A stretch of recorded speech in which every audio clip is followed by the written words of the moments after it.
The single mom waitress got yelled at. The mafia boss paid everyone else to leave. The rain in Lakeport doesn't just fall, it attacks. It's a cold, industrial rain that smells like rust and fish, hammering the asphalt until the streets bleed oily rainbows under the neon.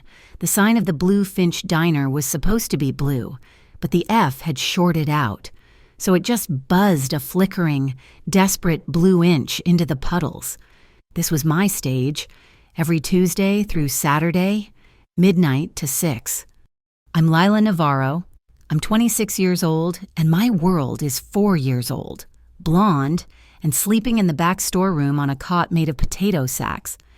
The diner was mostly empty, just the usual late-night ghosts, a couple of truckers hunched over chili, a student drowning in textbooks and caffeine, and him, Booth 4. He'd been nursing the same lukewarm coffee for an hour, his voice getting louder with every empty creamer cup he crumpled. My feet ached. It wasn't a normal ache, it was a deep, sharp throb that started in my arches and shot up my spine. I was balancing 3 plates on my left arm, the porcelain heavy and hot. More coffee. Sweetheart. He slurred. He wasn't asking. I slid the plates onto the pass-through window, grabbing the steel pot. Coming right up! As I poured, his hand shot out, not for the cup, but for the pot. You know what your problem is? I pulled the pot back, hot coffee splashing onto the table. Sir, please. His voice boomed, cutting through the low hum of the coolers and the hiss of the rain. Your problem is your poison, dragging that little kid of yours into this.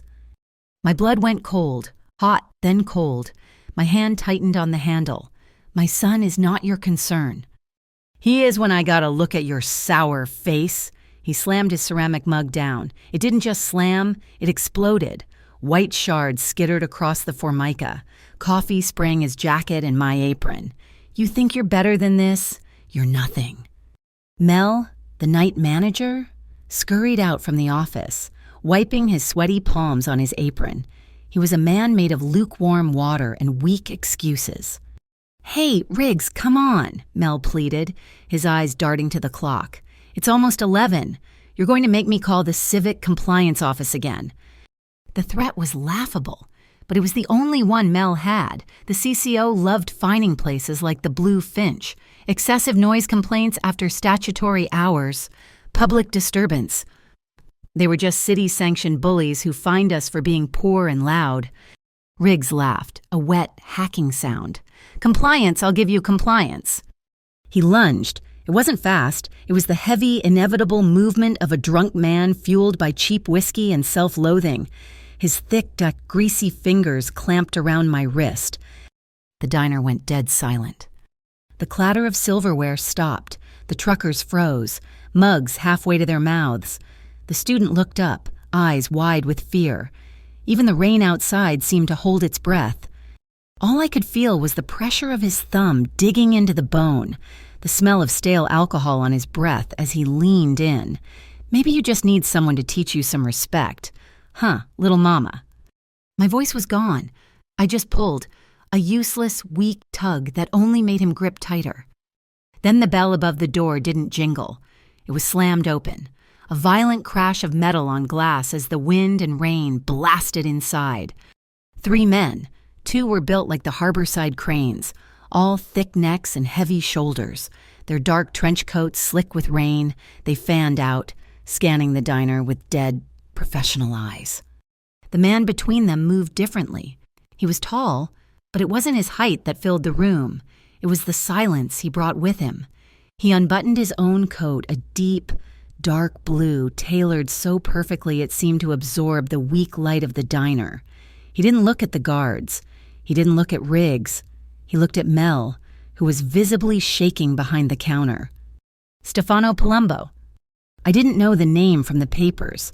I knew it from the whispers of the dock workers, the sudden hush that fell over the bar next door when his cars slid by. The harbor line. He was the harbor line. He didn't raise his voice. He didn't have to.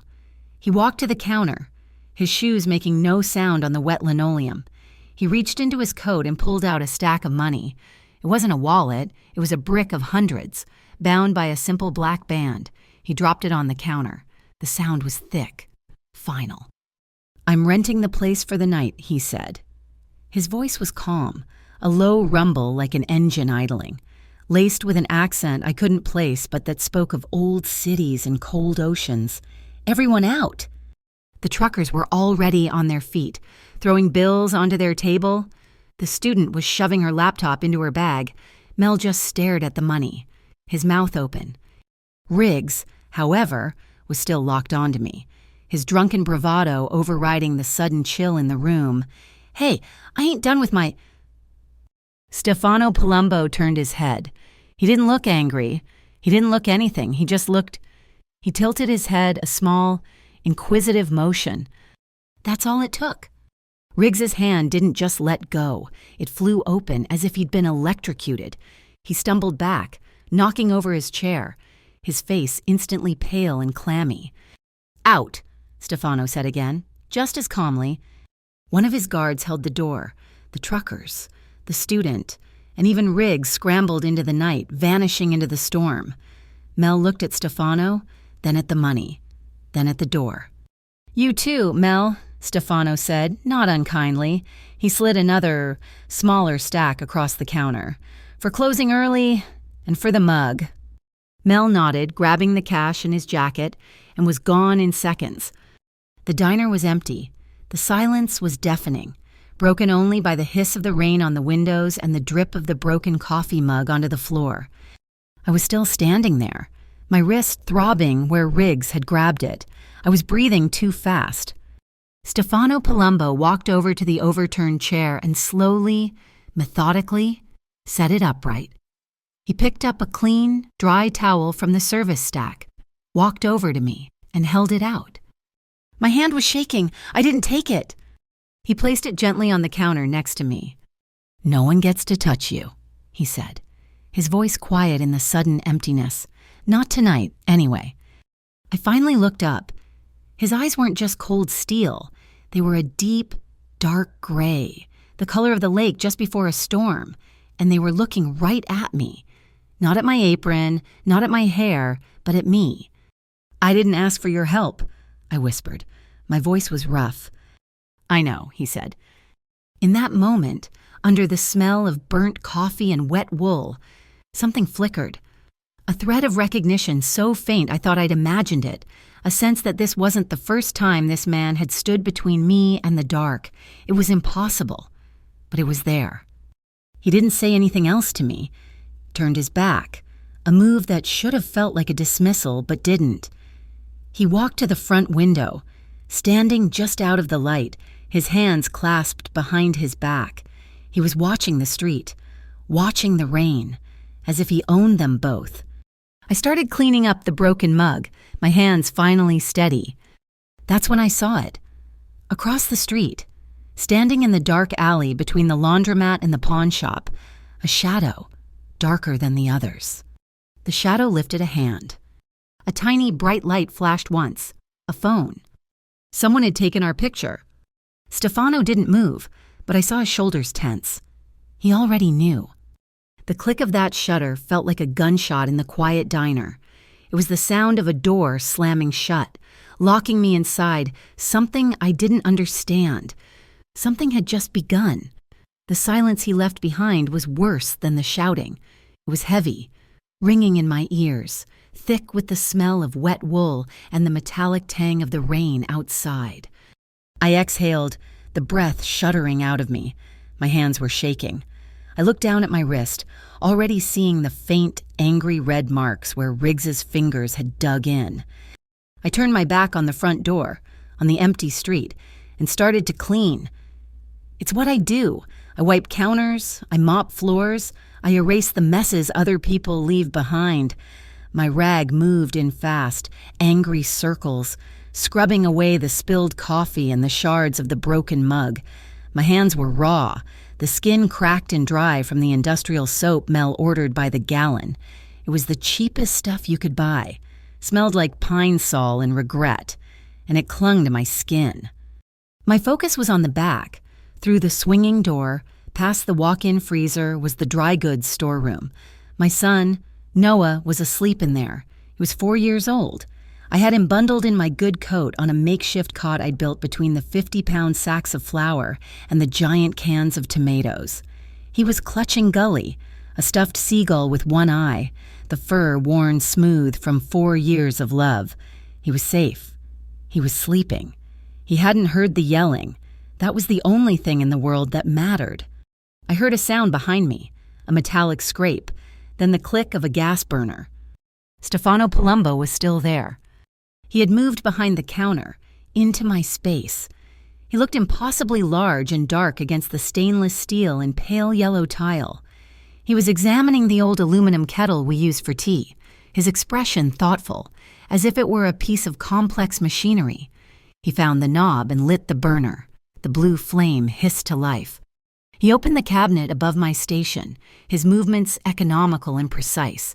He scanned the contents, my neatly stacked sugar packets, the filters, the tea bags. He found the tin of cocoa powder, the cheap kind that always clumps. He took down 2 of the heavy, chipped brown mugs, spooned 2 heaps of powder into each, and waited. The man had dismissed a diner full of people with a look, but he stood there and watched a pot of water, waiting for it to boil. The gesture was so clumsy, so profoundly out of place with the dangerous calm he wore, that it threw me off balance more than the violence had. When the kettle whistled, a high, thin shriek, he poured the water. He didn't spill a drop. He slid 1 mug across the freshly wiped counter toward me. "Drink it," he said. I looked at the steam rising from the mug, smelling of chalk and sugar. Then I looked at the stack of hundreds still sitting by the register.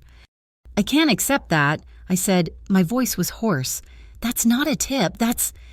I don't know what that is." He didn't look at the money. "I rented the diner for an hour. It's payment." He reached into the inner pocket of his perfect suit and pulled out a card. It wasn't flimsy paper. It was thick, heavy cardstock, the color of old cream, with raised black lettering. It didn't have his name. It just said, Presidium Urban Authority. Below it, a single phone number. He placed it on the counter. Next to the mug, "Mel will have trouble tomorrow. The CCO, tell him to call this number." I froze, and he'd anticipated it. He knew the city, knew its petty tyrants. I didn't touch the card. I didn't touch the cocoa. I was trying to solve the equation of him, and I couldn't find the angles. He looked at me, and his gaze wasn't cold anymore. It was assessing. It was too sharp. "You're still living in Birch Harbor." The question hit me like a physical blow. Ice water flooded my stomach. Birch Harbor. The crumbling apartment complex on the industrial side of the lake, the one with the broken security gate and the smell of mold in the hallways. I'd never seen him. I'd never spoken to him. How, in God's name, did he know where I lived? My survival instinct, the one that had kept me and Noah afloat for 4 years, screamed. I took a half step back, my hand tightening on the damp rag. "How do you know that?" He ignored the question, which was an answer in itself. "It's not safe." "I'm not safe right now," I shot back, my voice low and fierce. I pointed to the door, to the night he had stepped out of. "I appreciate you getting rid of that man, but I don't want this. I don't want whatever this is.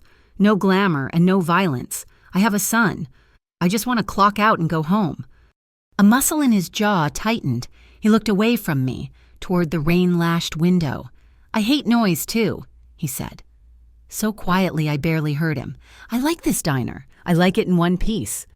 He turned and walked to the door. He didn't look back. "Lock this after me, Lila." He knew my name. Of course he knew my name. The door clicked shut, the bell giving a final, mournful jingle. He was gone, swallowed by the Lakeport night. As his car, a low, black sedan that looked like it was carved from shadow, pulled away from the curb, another car, half a block down, turned on its lights. It was a nondescript sedan, the color of dirty dishwater, with no license plates. It didn't follow close. It waited 3 beats, then pulled out, keeping a cautious distance. It wasn't one of his... I slept for 2 hours, a restless, dreamless sleep on my lumpy couch. By 8 in the morning, after dropping Noah at the church basement daycare, I was back at the Blue Finch. Mel was waiting, and he wasn't alone.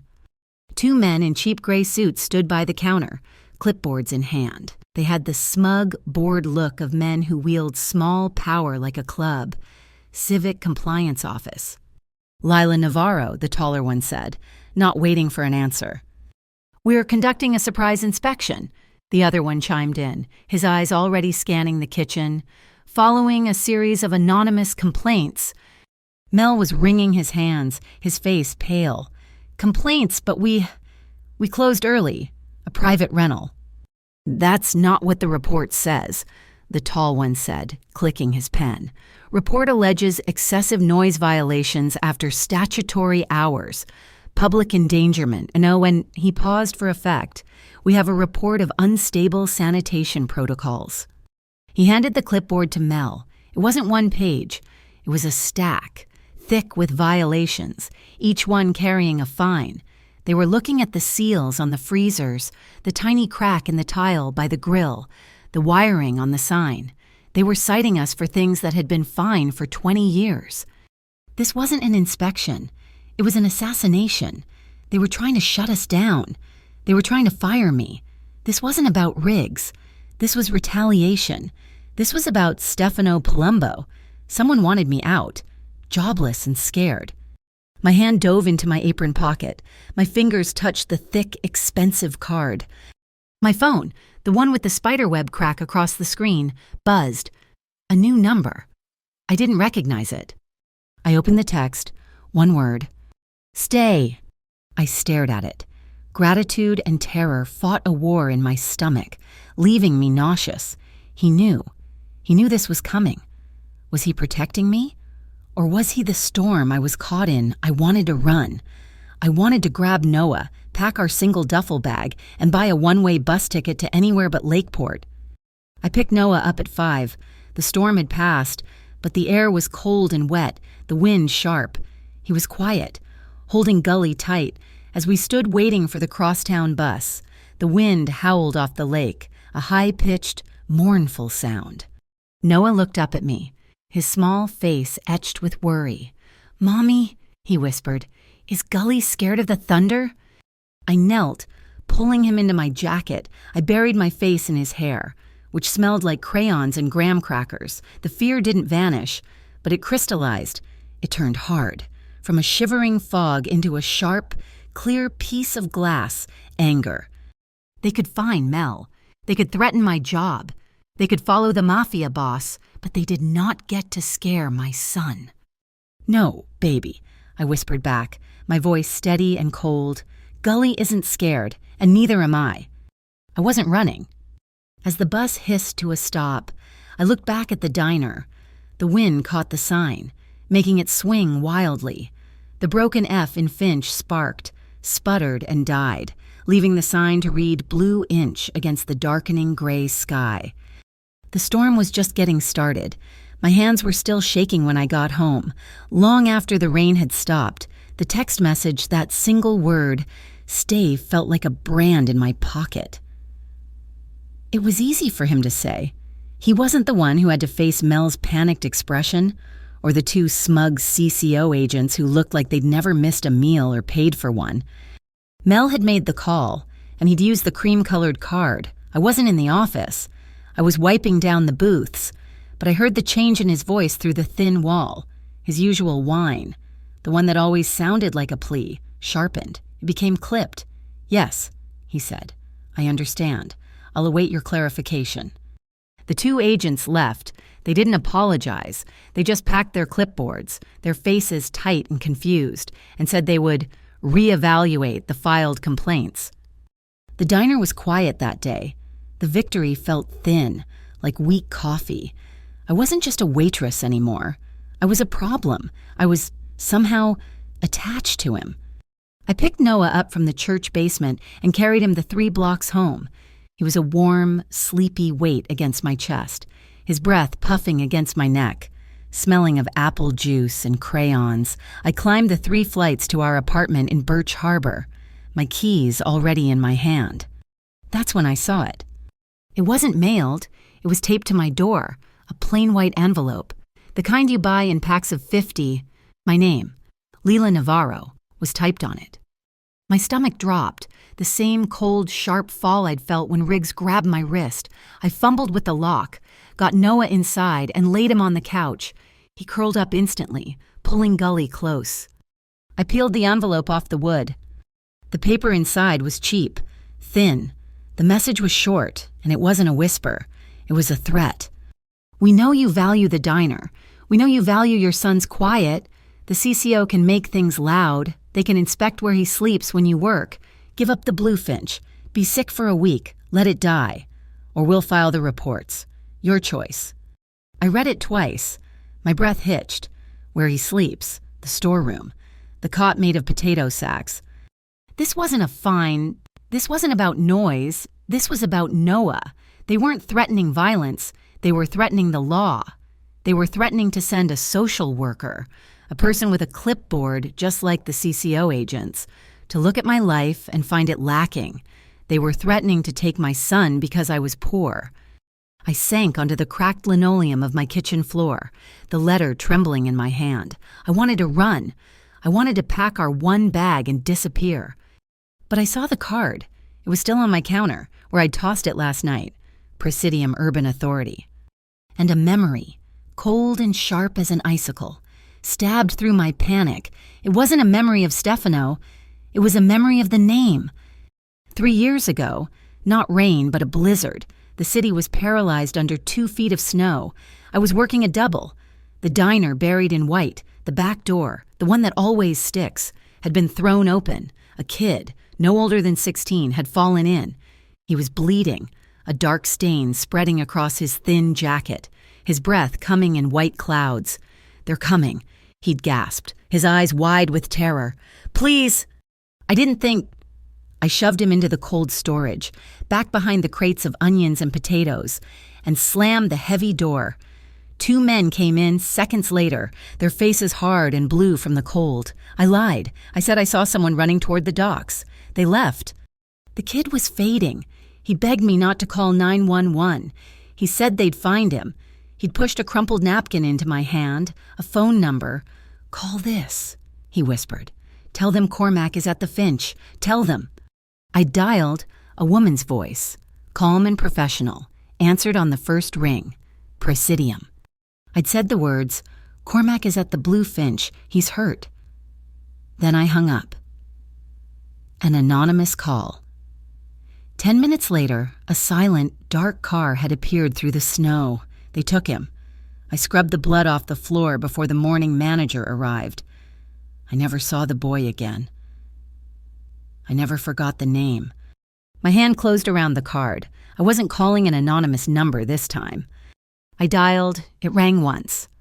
Lila. He said my name like he'd been waiting for it. "They sent a letter." My voice was a choked whisper. "They taped it to my door. They're threatening. They said they know where Noah sleeps. They're threatening to call. To report me. To take him." Silence. A long, heavy, terrible silence that stretched down the line. It wasn't the silence of surprise. It was the sound of an engine catching, of something heavy beginning to move. "Where are you?" "My apartment, Birch Harbor." He hung up. It wasn't 5 minutes. It was 3. I saw the black sedan slide to the curb from my window. He came up the stairs alone. I opened the door, and he filled my tiny, cramped apartment, bringing the cold night air with him. He didn't look at me. He looked at Noah, sleeping on the couch. Then he looked at the letter in my hand. "I just came from a meeting," he said, his voice a low growl. He was looking at the flimsy lock on my door. At my warehouse, Iron Mile. I didn't understand why he was telling me this. "My people picked up the drunk. Riggs. He was a decoy, paid to start a fight." He finally looked at me, his eyes dark. His phone was full of messages, instructions from a group calling itself the Mariners Integrity Bureau, MIB. Who are they? Not a gang. Worse, they're brokers, white-collar snakes. They've infiltrated the CCO, using them as muscle. They're trying to destabilize the docks, the whole harbor. He motioned for the letter. I gave it to him. He read it once. The paper crinkled in his fist. Why me? I whispered. Why the diner? Because of me, he said, the words flat and hard. The Lakeport market is in dispute. A rival crew, La Niebla, wants the harbor. They want my territory. The Blue Finch, the trucks, the night shift businesses. They're mine to protect. My protection is clean. No trouble. La Niebla is using the MIB to make it messy, to show I can't keep the city off my clients, to break my reputation. He paused, and for the first time, I saw something flicker in his eyes, a flash of heat. They wanted to hit my wallet, he said. Instead, they hit you. Stefano, I said, the name feeling heavy. Presidium, I've called that number before, 3 years ago. During the snowstorm, there was a boy. He went perfectly still. His focus, which had been on the room, on the threat, snapped to me. The steel in his eyes seemed to melt, replaced by an intense, burning recognition. Cormac, he breathed. He was hurt. I hit him. My nephew. He stepped closer.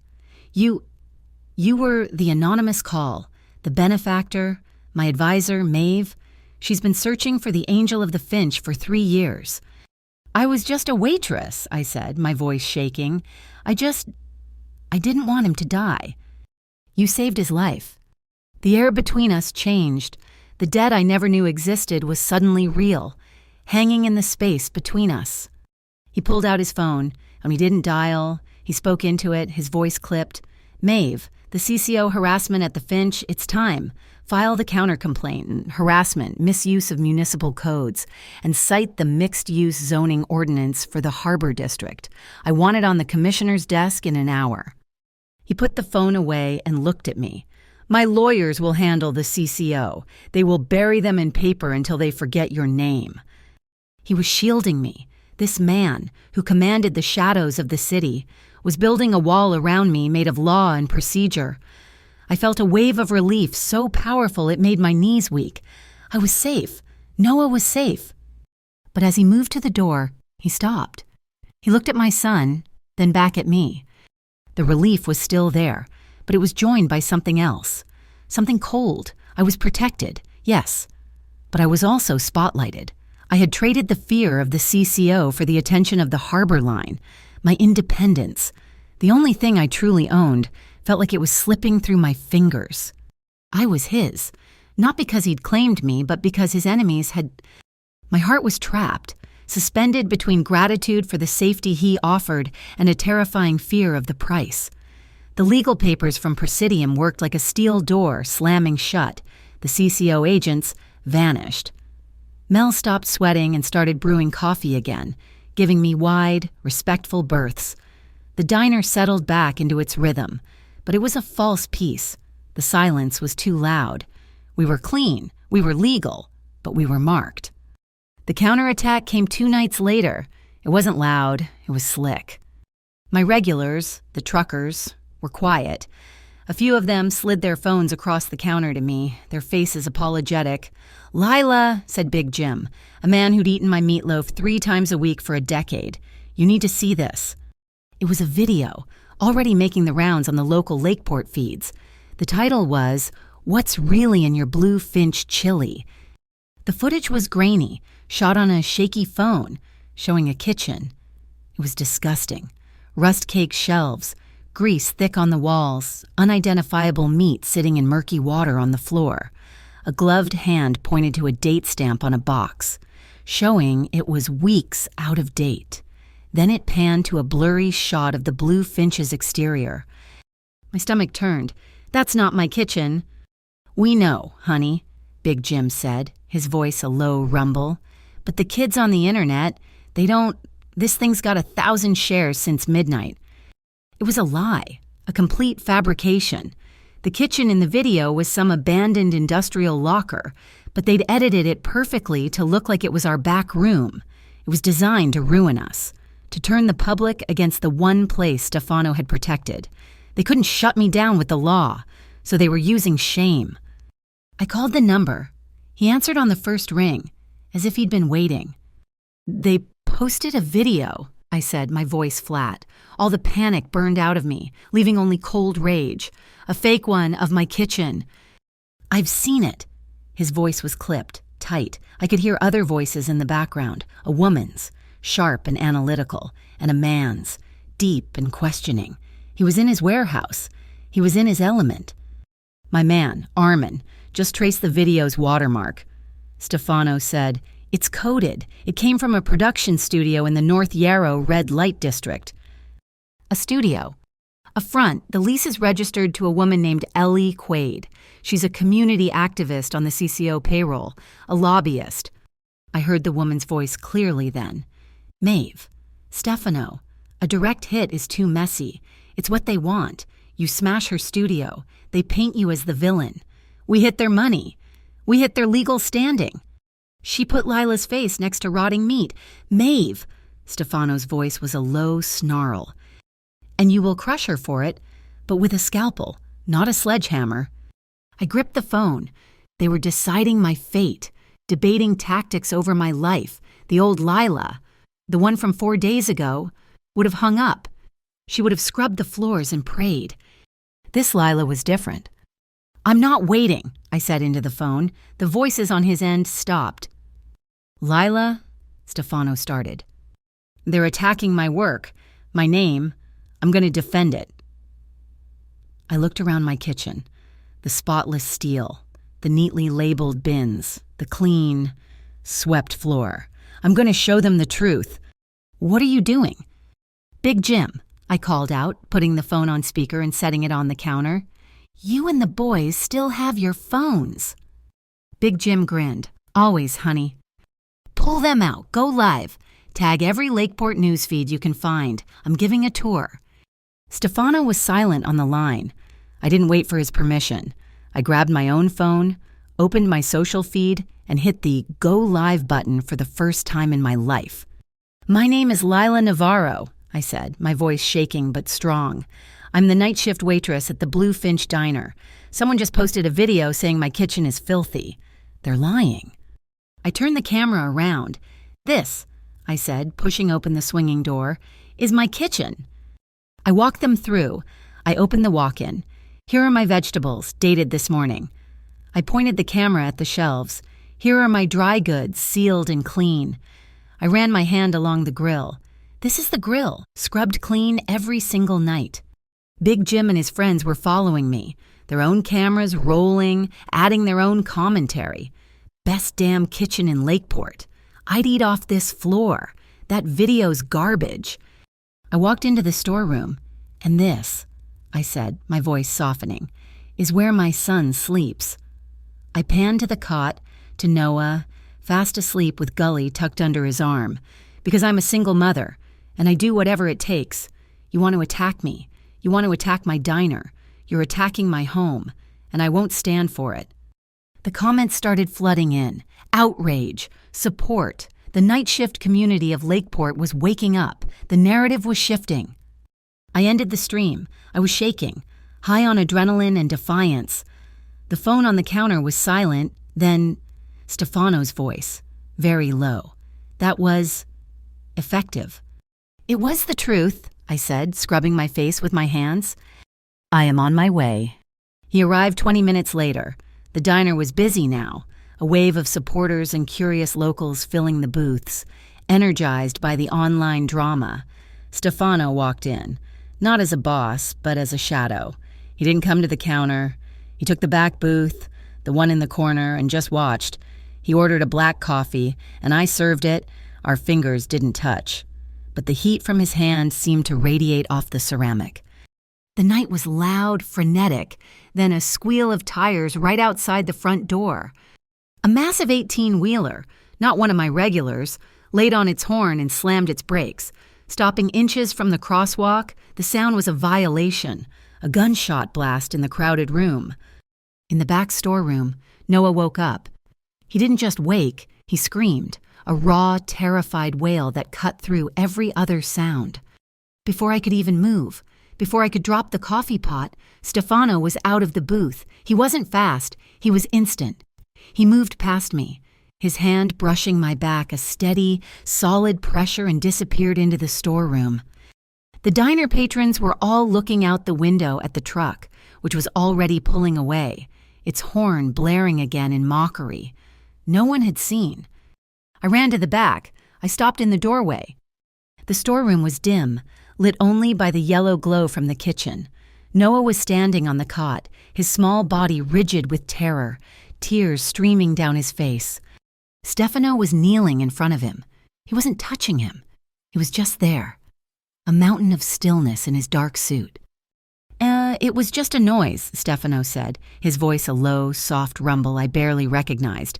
Just a loud truck. It's gone. It was scary. Noah wept, his fists clenched. I know. Stefano reached into his pocket. He didn't pull out a phone or a wallet. He pulled out a crumpled paper napkin. You know what we do with scary things? We fold them. His large, impossibly graceful hands began to move. He folded the napkin with precise, gentle creases. We fold them small, he whispered, Noah's sobs quieting as he watched. We make a point here and a wing here. A bird, Noah whispered, rubbing his eyes. A boat, Stefano corrected softly. See? A paper boat to sail away on. He held it out. Now, you blow on it. Blow the scary sound away. Noah took a shuddering breath and blew. The little paper boat skittered in Stefano's palm. A tiny, watery giggle escaped Noah's lips. He blew again, harder. Stefano looked up, his eyes meeting mine over Noah's head. In that moment, I saw the man Maeve had spoken of. The man who disciplined the docks and the man who saved his nephew. The man who could command a room with silence and a small boy with a piece of paper. He was disciplined with his enemies. Yes, but he was gentle with a child. He hadn't tried to placate Noah or dismiss his fear. He'd acknowledged it and then transformed it. My phone buzzed in my apron. I stepped back into the kitchen, my heart doing a slow, painful flip. Another new number, another anonymous text. Good show with the video, but the harbor line won't protect you forever. Sign the diner over to Palumbo's Presidium for protective oversight. We'll know if you do. Then it stops. I stared at the screen. This was a new kind of poison. They were trying to make me his property, to force me to run to him for protection in a way that would make me beholden, breaking my independence and confirming their narrative that he was a predator. They were trying to drive a wedge between us, using my own fear as the hammer. Stefano walked out of the storeroom, Noah trailing him, sleepy and calm, clutching the paper boat. I didn't hide the phone. I turned the screen and showed him the message. He read it. His jaw clamped so hard I heard his teeth click. The gentleness was gone, replaced by a cold, absolute fury. He looked from the phone to me. No, I said before he could speak. I'm not signing anything. I'm not theirs, and I'm not yours. A strange look crossed his face. The fury receded, replaced by something I couldn't name. Respect. Good, he said, his voice rough, because I protect. I don't possess. He turned to leave. He was halfway to the door when a tiny, bright red dot appeared on the wall, right above the coffee machine. It danced, then settled on the chrome pass-through. I froze. My regulars knew that light. Big Jim dove from his stool, pulling another driver down. Sniper. The red dot zipped across the counter and landed square in the center of my chest. My blood turned to ice. I couldn't breathe. Stefano was in front of me in a single step, his body completely shielding mine. He wasn't looking for the source. He was looking at the dot. His eyes narrowed, analyzing. The dot danced on his suit, then moved to the register, then to the pie case, then simply vanished. The diner was silent, save for the sound of someone's breathing. Armin, Stefano said, his phone already to his ear. Outside, now! He didn't move from in front of me until one of his men, the one built like a crane, burst in. Boss, nothing, just this. Armin held up a small, black object, a laser pen. High-powered, but it's a toy.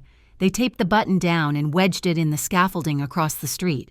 It was just a scare tactic. Armin held up the battery cover. Etched into the cheap plastic was a logo, a stylized M, with a wave through it. MIB, Stefano said, his voice a blade. He turned to me. I was still pressed against the counter. my heart hammering. "It's a money and power alliance. Lila," he said, his voice raw.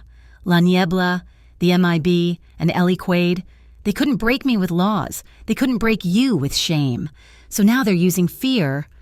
He looked at me, his eyes dark with a terrible clarity. "They're not just trying to take the diner. They're trying to make you the weak point. They're using you to break me." He didn't wait for an answer. The red dot on my chest was his decision. "You can't stay here," he said, his voice flat. He took the keys to the diner from the hook by the door and pressed them into Armin's hand. "Lock this place down, nobody in or out. Call Mel. Tell him the diner is closed for emergency repairs. 2 days. "And them, boss?" Armin asked, nodding at me. "They're with me." He didn't give me a choice. He bundled a sleeping Noah in a clean tablecloth from the back, his movements economical and strangely gentle, and carried him out the back door. I just followed, a ghost in his wake, my heart still hammering against my ribs from the laser's phantom touch. We didn't go to Birch Harbor. His black sedan cut through the wet streets, heading north, away from the docks, away from my neighborhood. We went to the granary, a massive dark brick warehouse complex that overlooked the river bend. He drove the car into a subterranean freight elevator, the metal gates crashing shut, sealing us in darkness. The elevator shuddered, groaned, and began to climb. It opened not into a warehouse, but onto the roof. There, tucked behind the massive superstructure of the building, was a small, self-contained apartment, a watchtower. He unlocked the heavy steel door and flipped a switch. The light was warm, yellow, illuminating a small, clean kitchen. It was sparse, but perfect. A low couch, a small table, a single bed tucked into an alcove. It smelled strange. Not of dust or disuse, but faintly of something sweet and sharp, like anise or licorice root. Stefano laid Noah on the bed, pulling a thick wool blanket over him. My son, who would wake if I so much as sneezed, didn't even stir. He was safe. Stefano stood by the large plate glass window, his back to me, looking down at the city lights glittering on the Black River. "No one knows this place exists," he said, his voice quiet, echoing slightly in the small room.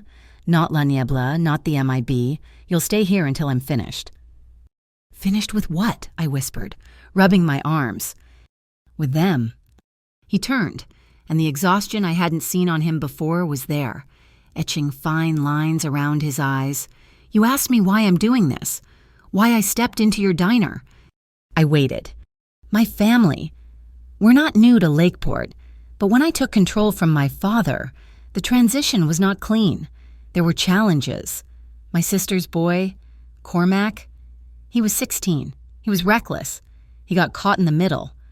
His voice went flat, devoid of emotion, as if he were reading a report. "He was running, bleeding. In the middle of the worst blizzard this city has seen in 20 years. He should have died." My breath hitched, the snow, the cold, the blood. "He was saved," Stefano continued, his eyes fixed on me. "A stranger, an anonymous woman at a diner. She hit him. She called my people." He took a step closer. "She saved his life, Lila, and in doing so, she saved the future of my line. Maeve has been looking for the angel of the Finch for 3 years." "Presidium," I whispered. My hand flew to my mouth. "The snowstorm, the boy, he came to the back door. I thought—" Stefano's stillness was absolute. He stopped breathing. "What did you say?" "It was me," I said, the words tumbling out. "I was the call. I didn't know who he was. He was just a kid. He was bleeding. I hit him. In the walk-in freezer." "In the freezer." His voice was rough, disbelieving. "It was the only place I knew they wouldn't look," I explained, the memory rushing back, sharp and freezing. "But he was so cold. He was fading. I did the only thing I could think of." I held up my right hand, an involuntary gesture. I grabbed the electric pie warmer, the one with the heat lamp, and pulled the whole rack into the freezer with him. I told him to huddle under it. I stared at my hand. I still have the scar. "Show me!" The words were a command, but his voice was choked. I held out my hand, palm up. On the inside of my index finger, near the knuckle, was a silvery white line, a crescent moon where the skin had puckered. The metal shelf was frozen. When I grabbed the hot lamp, my finger slipped. I hit the heating element. He didn't ask. He closed the distance between us and took my wrist. His hand was large, warm, and covered in calluses. It wasn't the soft hand of a businessman. It enveloped my own. He wasn't grabbing me. He was holding me. His thumb moved, slowly, deliberately, brushing over the scar, once, twice. I stopped breathing. It was the first real, intentional touch. It wasn't a shield in a diner. It wasn't a hand brushing my back. It was a connection. The debt he felt, the gratitude. It flowed from his touch, a current of heat that ran straight up my arm and settled in my chest. It wasn't cold. It was a heavy, aching warmth. He held my hand for a second longer, his eyes locked on the scar, as if he were reading a history in it. Then he released me. But he didn't step away. "You saved him," he said, his voice thick, with a pie warmer. A sound that might have been a laugh, sharp and incredulous, escaped him. He never told us that part. The air in the room was too thick. I couldn't breathe. I needed to move. "Noah, he'll be hungry when he wakes up. I should see what's here. Then we'll feed him."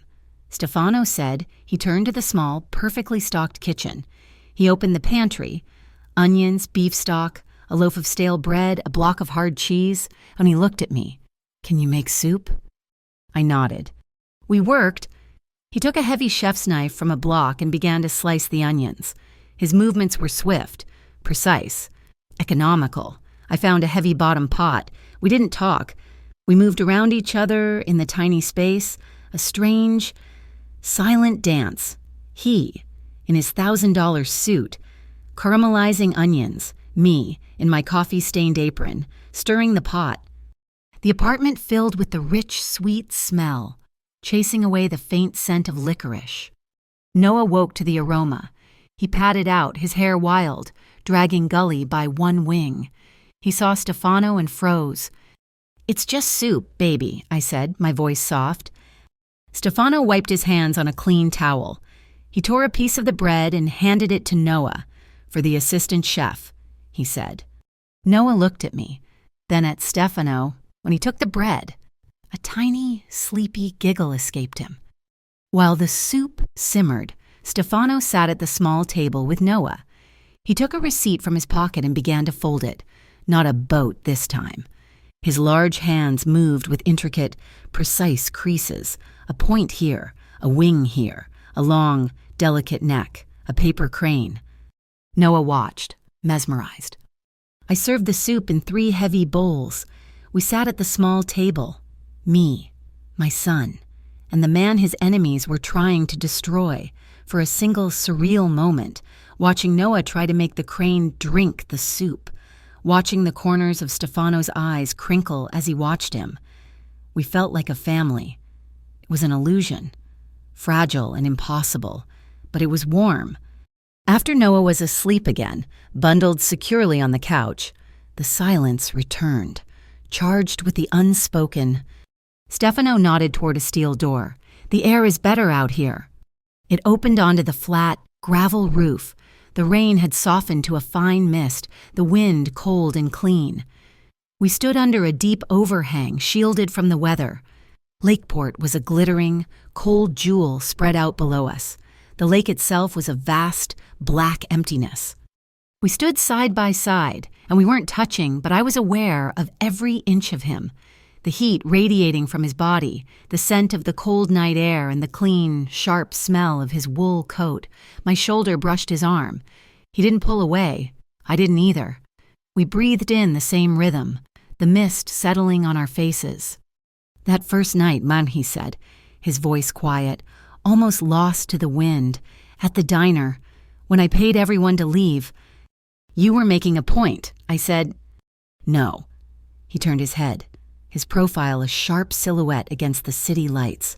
I saw his hands on you. I saw your face. I saw Mel worrying about the fines. You were trapped. I paid them to leave. Not to show I owned the place. I did it to give you room to breathe. That's all. Just a moment where no one was yelling at you." My throat tightened. He hadn't seen a victim to be possessed. He had seen me suffocating. "I'm not one of your properties. Stefano," I whispered, the words stronger than I felt. "I know. I don't need a king." My voice was raw. "I'm tired of men who rule things. I need a shoulder. Someone who knows how to listen." His expression didn't change, but something in his eyes softened. He gave a single, sharp nod. He took a half step back, physically giving me the space I'd just asked for, a silent sign of respect. He respected the boundary, but the air between us didn't cool. It ignited. He had given me the space, and in that moment, the only thing I wanted to do was cross it. My eyes locked on his. He had stopped the world for me. He had folded paper for my son. He had seen my scar, and he had stepped back when I asked. I didn't move. He did. He closed the small distance he had just created. Moving so slowly, he gave me every chance to turn away. I didn't. His hand came up, not to my wrist, not to my arm, but to my face. His thumb, calloused and warm, brushed my cheekbone. His other hand found the back of my neck, his fingers tangling in the hair at my nape. He wasn't pulling me. He was just holding me, anchoring me. "Lila," he breathed, his voice rough. And then he kissed me. It wasn't a kiss of violence or possession. It was slow and solid. It was a question and an answer. It tasted of the cold rain on his lips and the warm, sweet onion soup on mine. His lips were firm. Sure. Moving against mine with a certainty that made my knees weak. My hands came up to rest on his chest, splayed wide, feeling the solid muscle through his suit, feeling the steady, heavy beat of his heart under my palm. It was fast, or maybe that was mine. They were beating together, a matched, frantic rhythm in the cold night air. He broke the kiss, but he didn't move away. He rested his forehead against mine, his eyes closed. We breathed the same air. "This is," I whispered. "I know," he said. "They're using me." "Let them try." His hand tightened on my neck, not threatening, but possessive, protective. "I won't let them touch you. I won't let them touch Noah." It was a promise, but it wasn't a chain. I looked up at him, at the storm in his eyes. "Don't just protect me," I whispered. "Don't abandon me." "Never." The word hung in the night air, sealing something I didn't yet have a name for. The feeling of safety was a forgery, and it lasted less than 6 hours. Dawn didn't break over the granary. It seeped in, a cold gray light that made the warm apartment feel like a stage.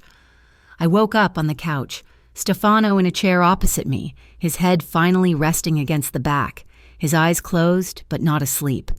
Noah was a small, warm lump under the wool blanket. The pounding on the steel door was so violent it vibrated in my teeth. "Civic Compliance Office," a voice shouted, tinny and false. "Open up on a warrant for inspection." Stefano was on his feet before the first word finished. He wasn't sleepy. He was instantly, terribly awake. He put a finger to his lips, motioning me toward the bedroom alcove where Noah was. "They can't be here," I whispered, my blood running cold. "You said—" "They shouldn't be," he said, his voice a low growl.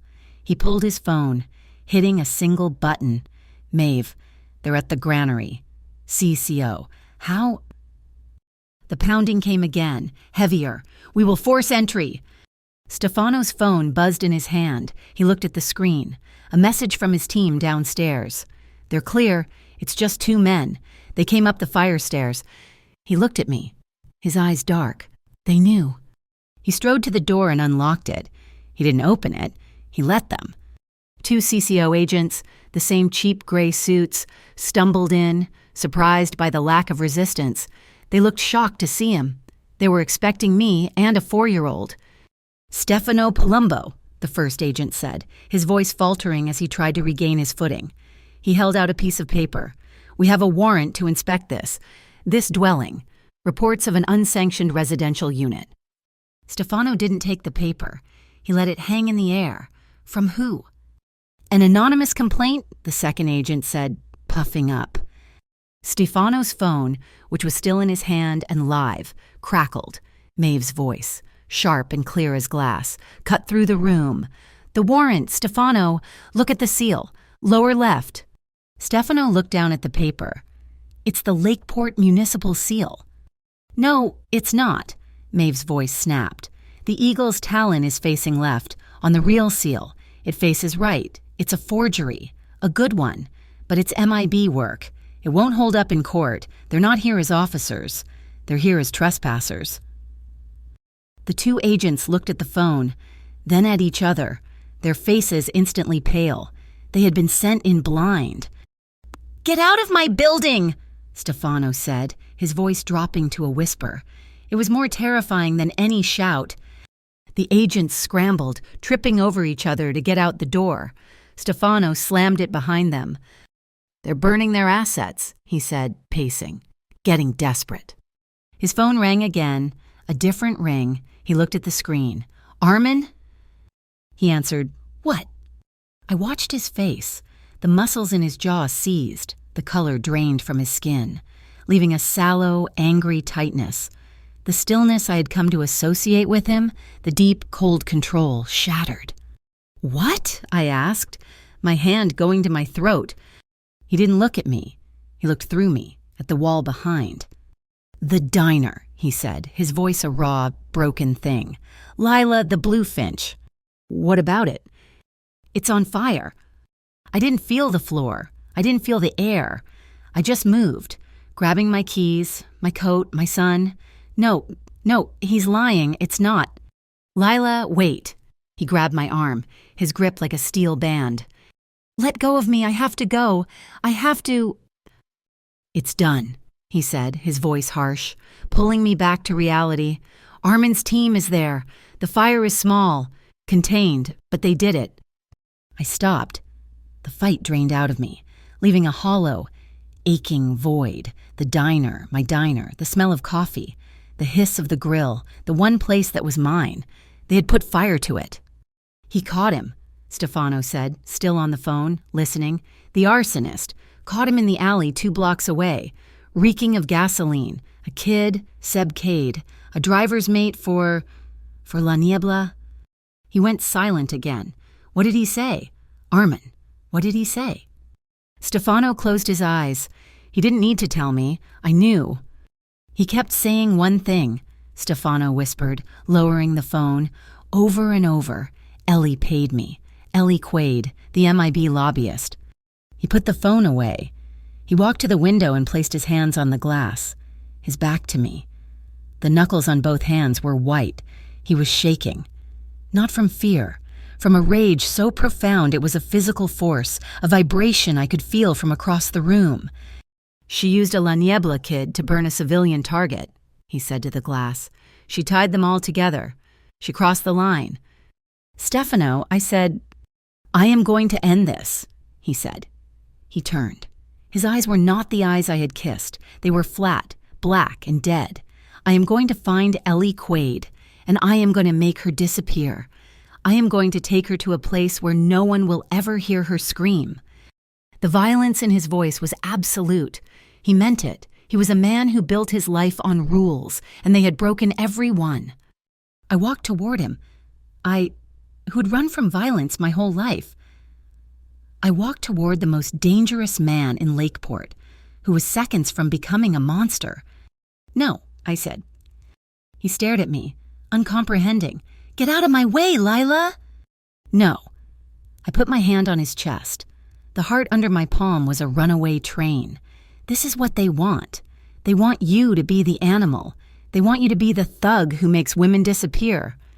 "She burned your home," he roared, his control snapping, his hands coming up to grip my shoulders. "And you will crush her for it," I said, repeating Maeve's words, breathing them, believing them, "but not like this. Not with your hands." I pushed against his chest, my voice breaking but fierce. "They used the law to choke me. They used lies to shame me. They used fire to scare me. We don't answer them with a hole in the ground. We answer them with the truth. We use the truth to unlock it. We use your truth, Stefano. The one you showed me. The one that protects." He stared at me, his breath coming in harsh gasps. The blackness in his eyes swirled, fighting with the man I had seen fold paper for my son. He dropped his hands from my shoulders as if they'd been burned. He stepped back, turning away from me, and slammed his fist into the concrete wall. The sound was a dull, sickening crack. He stood there, breathing, his forehead against the wall. "Maeve," he said, his voice a shredded whisper. His phone was still in his hand. "Maeve, get the plan." "Already in motion, ma Stefano," her voice came back. Calm and steady. "It's a three-pronged attack. Armin is leaking the MIB's shadow fund documents to the press as we speak. Show the clean donations are just laundered money from La Niebla. Second, our legal team is filing a grievance with the state bar against the CCO for the forged warrant. That cuts the head off the snake. And third, you." "Vico," Stefano said. "Vico Ardente," Maeve confirmed. "La Niebla's boss. He thinks he's using the MIB. He doesn't realize the MIB is using him. You need to meet him. Show him the leash. Make him choose." "Said it," Stefano said. He turned back to me. His eyes were his own again, cold but clear. He had pulled himself back from the edge. "Frostline Ferry, 1 hour." He looked at me. "Stay here. With Noah. You're safe here." "I don't feel safe," I said. "I feel like a target." "I will fix this." He was gone for 3 hours. 3 hours I spent pacing the apartment, watching the city lights come on. Every siren a new spike of fear. He came back just after 9 p.m. He looked, smaller. Not defeated, but drained. "It's done," he said. He poured himself a glass of water from the tap and drank it in one long pull. "You met him, Vico?" "At the ferry," he nodded. "He's an old-world man. He respected the gesture." "What did you do?" "I made a trade," Stefano said, his voice flat. "He pulls La Niebla out of the residential blocks. He stops using the MIB to harass civilians. He doesn't touch you. He doesn't touch the diner. He doesn't touch your people. He cuts Ellie Quaid off, effective immediately." "In exchange for what?" I asked, my stomach twisting. He looked at me, his eyes full of a new kind of exhaustion. "In exchange, I pull Presidium's protection from 2 of my most lucrative shipping routes. I give him the North Harbor line. I'm giving up territory." He agreed. He was giving up part of his empire. For me, the weight of it was crushing. "So, it's over." Vico gave his word, Stefano said, but there was no relief in his voice. The lie fell apart the next morning.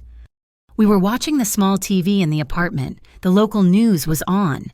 The MIB Shadow Fund was the lead story. The CCO was in chaos. It was working. And then a breaking news banner flashed. "We're live at the Bluefinch Diner," a reporter said, "standing in front of my diner. My diner." "Just moments ago," she said, "the Lakeport Civic Compliance Office, citing extreme public safety concerns following last night's fire, has officially condemned the building." The camera panned. 2 CCO agents, not the ones from the roof, but 2 new ones were nailing a bright orange condemnation notice to my front door. The wood was charred black around the edges. "Vico," Stefano breathed. He wasn't surprised. He was furious. He pretended to agree. Then he made one last call to Ellie, gave her the all clear for a final punch. I watched them. I watched them put a lock and chain on my door. On my life. "They can't," I whispered. "It was a small fire," Armin said. "The linen closet." "They're using the fire as the pretext," Stefano said, his voice a blade. "With the building condemned, it's not harassment, it's procedure. Vico gets his roots, and he still gets to break me by breaking you." I grabbed my jacket. I grabbed Noah. "Lila, where are you going?" "To my diner." I stood on the sidewalk across the street. Noah was holding my hand, his face confused. "Mommy, the door is orange." "I know, baby." I stared at the sign, at the chains. They had taken my kitchen. They had taken my name. They had taken my home. I wasn't sad. I wasn't scared. The fear had burned away. Along with my linen closet, all that was left was a cold, hard certainty. The kind of certainty that made me hide a bleeding boy from men who would kill him. I felt Stefano come up behind me. He didn't say, "I'm sorry," and he didn't say, "I'll fix it." He just stood there with me. After a long minute, I turned to him. He won. "He thinks he did," Stefano said. He reached into his coat. He didn't pull out a gun or a phone. He pulled out a single, heavy, stainless steel key. "Vico and Ellie, they know the law. They know real estate," he said, his voice quiet but thrumming with a new energy. "But they don't know you. They don't know the night shift. They don't know the street." He held the key out to me. "I can't give you back the blue finch, not today." I looked at the key. "But I have a kitchen in the Iron Mile warehouse, a brand new one, stainless steel, 6 burners, walk-in freezer." He looked me in the eye, and the barest hint of a smile touched his lips. "It's built into the back of a fully armored, 18-wheel transport truck." I stared at him. "Cook what you want, Lila," he said, pressing the key into my hand. "We reopen tonight, on wheels." The Iron Mile warehouse wasn't just a warehouse. It was a fortress. And the truck he described wasn't just a truck. It was a command center, a restaurant, and a beautiful, gleaming stainless steel middle finger to Vico Ardente and Ellie Quaid. We spent the day stocking it, not with his supplies, but with mine. He drove me to the restaurant supply depot, the one I usually had to beg for credit from, and he bought everything: sacks of flour, cases of fresh beef, onions, coffee, butter, everything I needed. By 6 p.m., the truck was humming, the flat top seasoned and hot, the coffee brewed. Armin had put the word out on the trucker radio channels. "The Blue Finch flies again. Quay 7 until we're sold out." We parked at the end of the quay, the long, dark stretch of harbor where the long-haul drivers parked for their mandatory rest. We slid open the massive service window. I flipped on the fluorescent lights inside the kitchen, and a warm, bright rectangle of light cut into the foggy, damp night. For a minute, nothing. Just the thrum of the generator and the distant clang of a buoy. Then, the air brakes. 1 truck, then 2, then 5. My regulars. Big Jim was the first one to the window. "Heard you had a renovation, Lila," he boomed, his face split in a grin. "Something like that, Jim." I smiled, my heart so full it ached. The usual. "Double meatloaf and coffee as black as Vico Ardente's heart," he said. The line formed. It was chaos. It was beautiful. I was in my element, plating food, shouting orders, moving fast. "I need 2 chilies, 1 meatloaf, 1 grilled cheese," I yelled. "Working," a low voice rumbled from behind me. I turned. Stefano, when he was wearing one of Mel's spare aprons, a ridiculous white thing tied around his waist over his dark, expensive slacks. He had his suit jacket off, his white shirt sleeves rolled up to his elbows, revealing thick, corded forearms. He was at my grill, a spatula in his hand, his expression one of intense, baffled concentration as he tried to flip a grilled cheese. He was, without a doubt, the most incompetent short-order cook I had ever seen. He was pressing too hard. The bread was crushing. "You're murdering it," I said, moving past him to grab the plates. "It's not responding to the heat," he grumbled. "It's bread. Stefano, not an insubordinate dock worker. Be gentle." I took the spatula from his hand, our fingers brushing, a jolt, sharp and warm, shot up my arm. I ignored it. I slid the spatula under the sandwich and flipped it perfectly. "See gentle." He just watched. Not the sandwich, me. "I need to prep more burger patties," I said, trying to break the spell. I grabbed the bowl of ground beef and the container of flour for dusting. "I can do that," he said, stepping into my space. "You're the boss," I said, handing him the bowl. "Make yourself useful." He dug in, his large hands working the meat with an awkward, grim determination. He went to dust his hands, but misjudged the distance, and a cloud of white flour puffed up, settling on his shirt, his dark hair, and, most ridiculously, on the sharp, aristocratic line of his gabled cheekbone. I stopped. I looked at the man who had the Lakeport Harbor in a chokehold, the man his enemies feared like death, and he was standing in my kitchen looking like a failed baker. A laugh bubbled up. It wasn't a giggle. It was a real, deep, rusty laugh. The first one I'd had in, I couldn't remember. He froze, his hands covered in ground beef. What? You've gotta... Stand still, I said, wiping the tears from my eyes. I dipped my hand in the flour bin myself, and before he could react, I reached up and dabbed a matching white spot on his other cheek. Now it's even. He stared at me. The air in the truck, which had been sizzling with the sound of the grill, went dead silent. The line of truckers outside, the hiss of the rain, it all faded. His eyes, dark and intense, were locked on mine. The laughter died in my throat, replaced by a low, heavy thrum. "Your cheek," I whispered, my hand still raised between us. My hand, the one with the scar. I reached up, slowly, and he didn't move. He didn't blink. I let my thumb brush the flour from his face, my skin on his. It wasn't a touch of gratitude this time. It was a touch of intent. His skin was hot, stubbled, and under my thumb.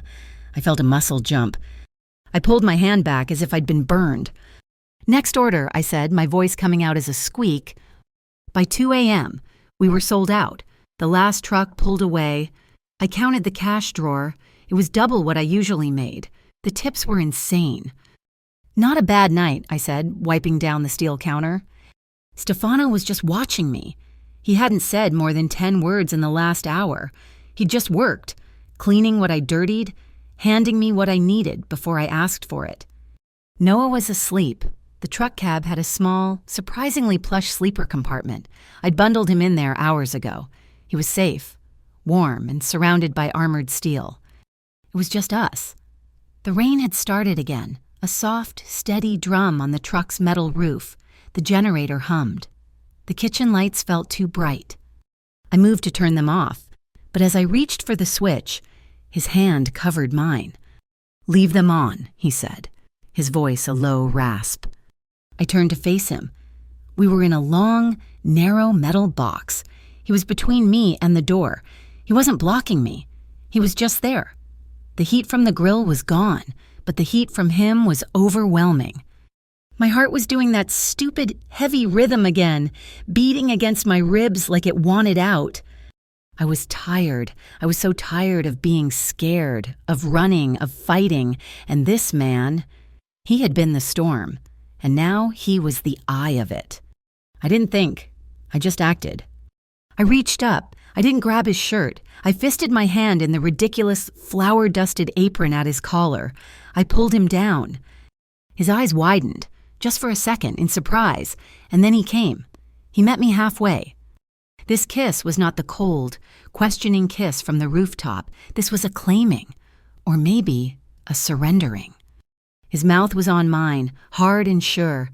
The taste of coffee and the metallic tang of the rain was gone, replaced by something that was just him, warm and male and absolutely solid.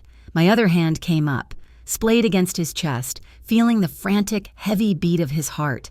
It matched mine. His hands, which had been at his sides, came up. They didn't go to my waist. They didn't go lower. One hand splayed wide on my back, between my shoulder blades, pressing me against him. The other came up to my neck, his thumb at the line of my jaw, tilting my head. He wasn't forcing me. He was holding me, keeping me safe. I was pressed back against the cold, stainless steel wall of the truck, but I couldn't feel the chill. All I could feel was his heat. His mouth moved against mine, a slow, deep, devastating rhythm that sent a shockwave straight to my center. I wasn't scared. For the first time in my life, I was grounded. I broke the kiss, gasping, but I didn't pull away. I rested my forehead against his, our breath mingling in white clouds in the cooling kitchen. "Lila," he whispered. It was a prayer. "I'm scared," I whispered back, the admission tearing out of me. I felt him tense. Of me. No. I shook my head, my forehead rubbing against his. Of the fire, of the dark. I took a shuddering breath. When I saw the flames, I saw my apartment. I saw Noah. I saw what happens when I'm not strong enough. His hand on my back tightened. He pulled me away from the wall, only to settle me against his chest. He held me, not in a passionate embrace, but in a hold, a human shield. His chin rested on the top of my head. "Breathe with me," he murmured into my hair. "I can't." "Yes, you can." His voice was a low, comforting rumble in my ear. "Count with me. 5. See the counter. 4. Hear the rain. 3. Feel my hand on your back. 2. Smell the coffee. 1. Taste the air." I did it. I followed his voice. My pulse, which had been a panicked bird, slowed. The shaking stopped. My body relaxed against his, my ear pressed to his chest, listening to the steady, solid thump, thump, thump of his heart. He held me until I was just breathing. He tilted my head back up. His eyes were so dark, the pupils blown wide. He didn't kiss my mouth. He leaned in and pressed his lips to my forehead, a long, warm, solid pressure, a blessing. He kissed my right cheekbone, then my left. He kissed the corner of my mouth, a soft, trembling touch that was more intimate than the first kiss. It was reverence. It was respect. A shaky smile touched my lips. 5, 4, 3, 2, 1, I whispered. "It works," he whispered back. We stood like that for a long time. The night shift world of Lakeport was silent around us. We were an island in a metal box on wheels, and for the first time, I felt truly safe. We ended up on the narrow bench seat in the cab, sitting side by side, shoulder to shoulder, hip to hip. He had his suit jacket. He draped it over me. It was impossibly warm and smelled of wool and anise and him. I leaned my head on his shoulder. He didn't move. He just let me. We sat there, hands linked, and watched the rain streak the armored windshield. "I don't want to be another one of your assets. Stefano," I whispered into the dark, "I don't want to be a property you protect." He was silent for a long moment. He shifted, turning to look at me in the dim green glow of the dashboard lights. "When I make a deal," he said, his voice rough, "I don't want assets. They're a liability. I choose allies." He squeezed my hand. "I don't want to own you. Lila, I want you to choose to stand with me." A vibration, not from the truck. His phone. On the dashboard, it buzzed, a harsh, angry sound in the quiet. The screen lit up. Maeve. He picked it up. "What?" His face went hard in the blue-white light. "Where?" He listened. "And Vico?" He was silent, understood. He hung up. He didn't look at me, and he looked at the windshield. "What is it?" I asked. Maeve just got a wiretap, an encrypted call from Ellie Quaid to one of her CCO puppets. And she was bragging, the plan's in motion. She's meeting Vico Ardente, tomorrow night, midnight. He turned to me, his eyes like chips of ice. "Warehouse 13, at the old salt docks. She said it's to finalize the CCO's harbor policy, to shut down every food vendor on the docks, permanently." This was it, the final move, the one to break me and the entire night shift community, for good. "You're going," I said. It wasn't a question. "I'm going," he confirmed. I sat up. I pulled his jacket tighter around my shoulders. It was a suit of armor. I looked at him, the man who folded paper and kissed my forehead and was about to go to war. "Not without me," I said. He started to object. "Lila, this is not a diner, it's—" "I know what it is," I said, my voice steady, my fear gone, replaced by that cold, hard glass. "They're meeting to decide my fate, about my kitchen. You're an ally. Stefano. Allies don't leave their partners behind. Let me go with you." He searched my face, looking for fear, for hesitation. He found none. He nodded. One sharp, final dip of his chin. "Tomorrow night, we go together." The following day was a void. We hid in the granary, Noah playing with paper cranes, oblivious. I did not exist. Lila Navarro, waitress, was gone. In her place was someone else, someone colder and sharper. The planning session happened at 10 p.m. in the apartment. which Maeve Dorian had turned into a war room.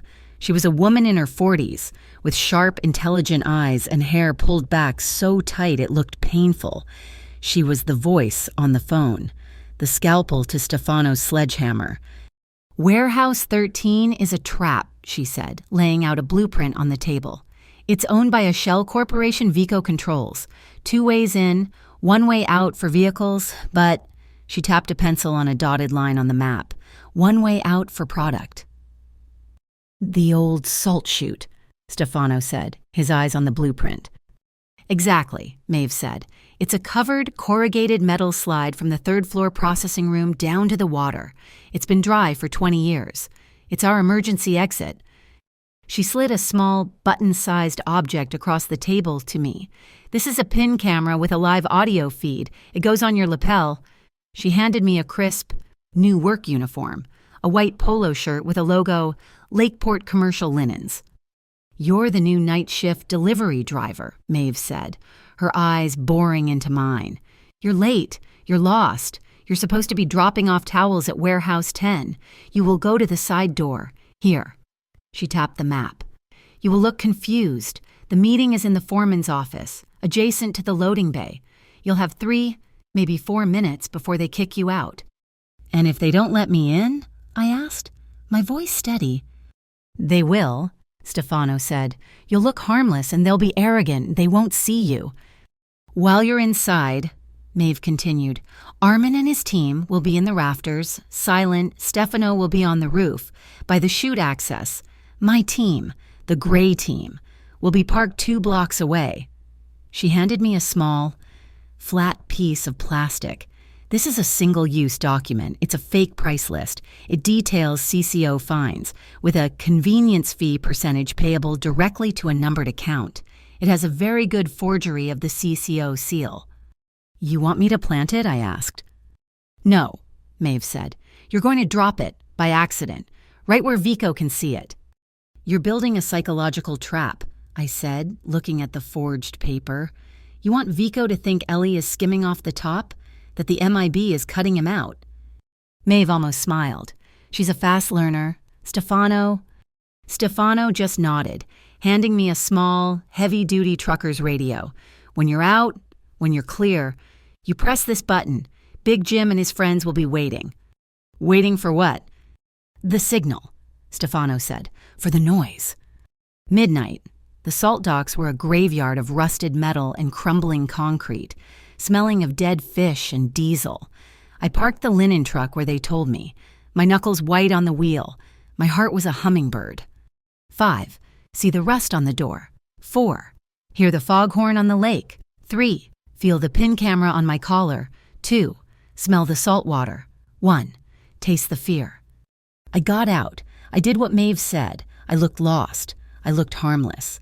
I walked to the steel side door and knocked. A thick-necked guard opened it, looking annoyed. "We're closed." "Oh, I'm so sorry," I said, pitching my voice high and nervous. "I'm from Lakeport Linens. I have the invoice for Warehouse 10, but my map. Am I in the right place?" The guard grunted, behind him, through the door. I could hear voices, a woman's, sharp and arrogant, Ellie Quaid, a man's, a low baritone, Vico Ardente. "Wait here," the guard said, and left the door cracked. I stepped inside, into the loading bay. The foreman's office was just ahead, a glass-walled box. Inside, I saw her, Ellie, in a sharp power suit, standing over a table. Vico was sitting, his back to me, a massive, imposing silhouette. "It's simple, Vico," Ellie was saying, her voice dripping with condescension. "The fire at the Blue Finch was the final piece. The media is on our side. Public safety. The CCO now has the precedent to ban all mobile and night shift food vendors. Permanently. The docks will be a dead zone. And this helps me." Vico's voice was a rumble. "It's a monopoly," Ellie said, laughing. "No more cheap coffee for the drivers. No more places for them to gather. You'll control the food, the goods, the protection. Your prices will triple. Palumbo's clean harbor will be a ghost town. He'll have nothing left to protect." My blood boiled. I needed to move. I stumbled forward, accidentally bumping into a stack of pallets. "Hey," the guard yelled. "I'm so sorry," I cried, fumbling. My clipboard clattered to the floor. The fake price list fluttered out from under the clip, landing perfectly in the patch of light just outside the office door. "What is this?" Vico's voice. He was on his feet. He had seen me. "Wait, get her out of here," Ellie snapped, annoyed. The guard grabbed my arm. I said, "Wait outside." I'm sorry, I said, letting him hustle me toward the door. Vico stepped out of the office. He didn't look at me. He looked down. He bent. A massive, slow-moving crane, and picked up the piece of paper. "What's this?" he said, his voice thoughtful. "Just my invoices," I stammered as the guard shoved me out the door. "I'm so sorry." The door slammed shut, and I was in the dark. I ran, back to my truck, my heart pounding so hard I thought it would break. I got in, locked the doors, and drove, lights off, to the designated parking spot 2 blocks away, my radio in my hand. I waited. Inside the warehouse, Stefano, perched in the shadows of the roof access, watched. He saw Vico turn the paper over in his hand. He saw Vico look at Ellie. His eyes narrowed. "What is this?" Ellie, Vico asked, his voice dangerously calm. "CCO convenience fees." Ellie went pale. "What? That's not. That's just procedural." "This is my procedure," Vico snarled, grabbing her by the collar of her expensive suit. "Is this MIB, or is this you? You taking my cut, you skimming off my docs?" "No, I would never!" Ellie shrieked, her arrogance shattering, revealing the terrified rat underneath. "It's the MIB, it's their protocol. They told me to, it's their account." "So," Vico said, his voice a whisper, dropping her, "you're not just a snake, you're a stupid snake." He turned away from her, just as every light in the warehouse went black. Armin's signal. And from my truck, 2 blocks away, I mashed the button on the radio. The night exploded. A chorus of 10 18-wheeler air horns blasted, a solid wall of sound that shook the windows of the warehouse. Headlights snapped on, flooding the single exit road. Big Jim and the others, who'd been waiting in a silent convoy, had just sealed the entire complex. "What is this?" Vico roared. "It's a setup," Ellie screamed, running for the door. Sirens. Not the police. These were different. 2 gray, unmarked vans, the Presidium team, slid to a halt, blocking the CCO cars that had just arrived, sirens wailing to support Ellie's meeting. Maeve stepped out, holding a legitimate, judge-signed warrant. "Ellie Quaid, you're under arrest for forgery of a municipal seal and impersonating a compliance officer." The CCO agents looked at Maeve, then at Vico's guards, then at the 10 trucks blocking the road, and their small, corrupt worlds fell apart. In the chaos, Ellie didn't go for the door. She knew the layout. She ran back inside, up the metal stairs, toward the processing floor, toward the salt chute. I saw her. I was out of my truck, my feet moving before my brain caught up. "Lila, no," I heard Stefano's voice in my ear, from the pin. "I'm not letting her go," I ran, adrenaline singing in my veins. I got inside, scrambled up the same stairs. I saw her, a dark shape, shoving open the metal hatch to the chute. I ran across the slippery, salt-caked floor. "Ellie!" She turned, her face a mask of hate. She lunged, not at me, but at a bag hook on the wall. She swung it. I dodged, my foot slipping on the damp floor. I went down, sliding, my shoulder slamming into the wall. I was sliding toward the open chute, and a shadow dropped from the rafters. Stefano. He didn't make a sound. He landed, one hand on the railing to stop his momentum, the other arm catching me. His forearm slammed into my chest, hooking around my ribs, stopping my slide. He pulled me up, dragging me back from the edge, his grip iron tight, pulling me flush against his chest. I was against him, his heart hammering against my back, his breath hot in my ear. "I have you," he gasped, his voice raw. "She's..." I pointed. Ellie was gone, down the chute. "Let her go," Stefano said. "She has nowhere to run but the water. Armin is waiting." Down below, in the yard, Vico Ardente was standing in the floodlights, surrounded by Maeve's gray team, who were politely, but firmly, disarming his men. Vico saw Stefano and me on the catwalk above.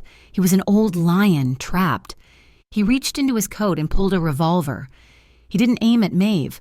He aimed at Stefano. Stefano didn't flinch. He didn't shield me.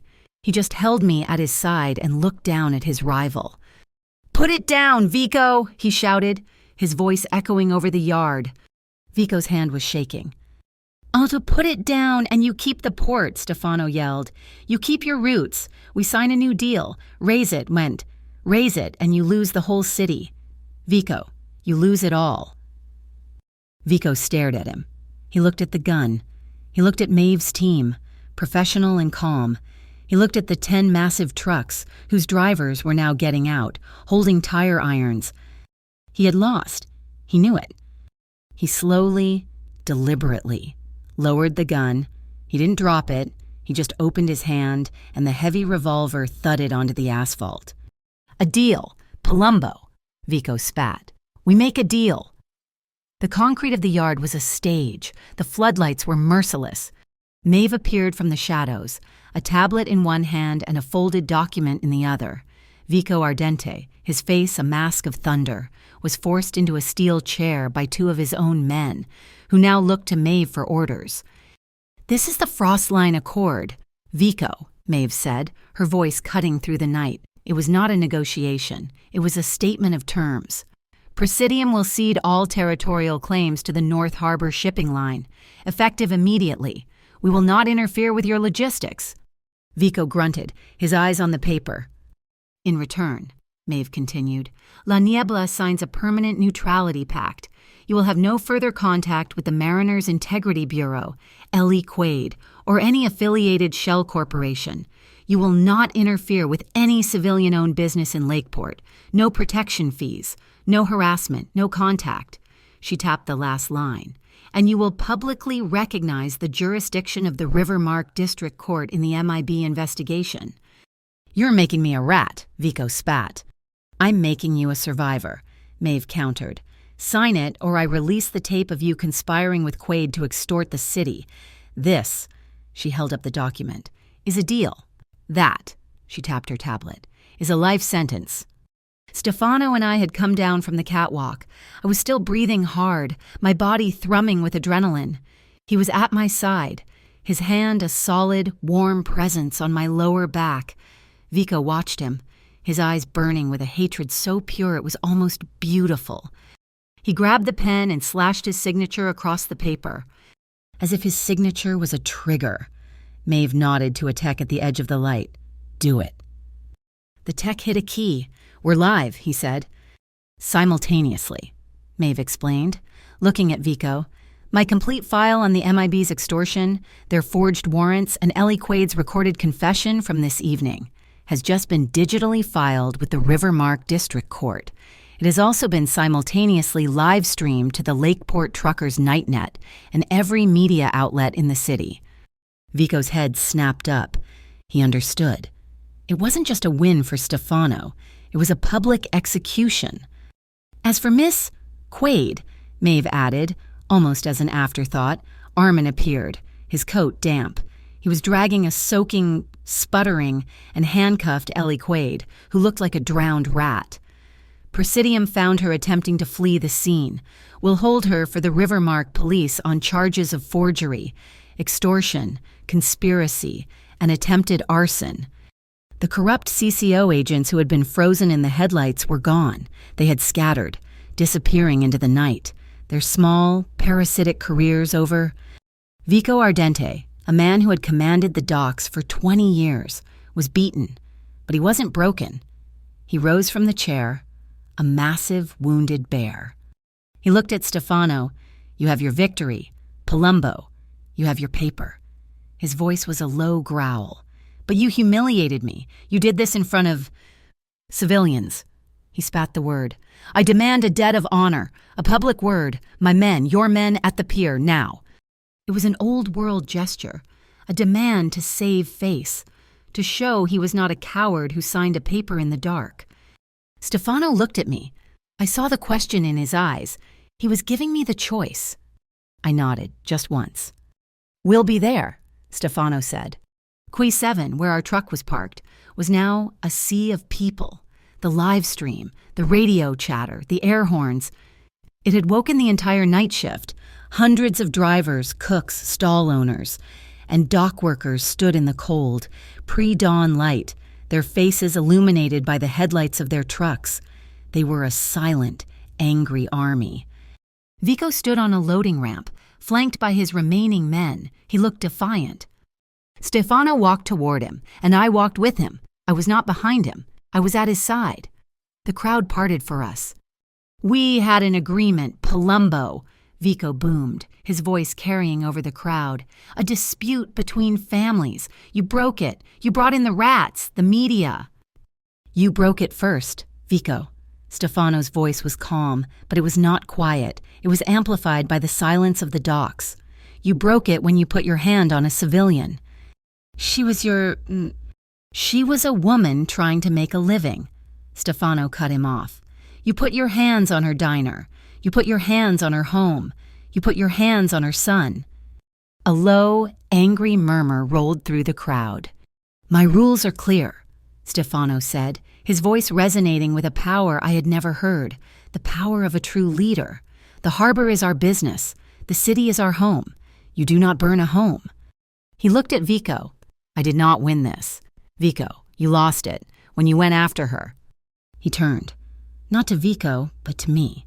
He faced me, in front of the entire night shift community. My heart, which had been a war drum, suddenly went still.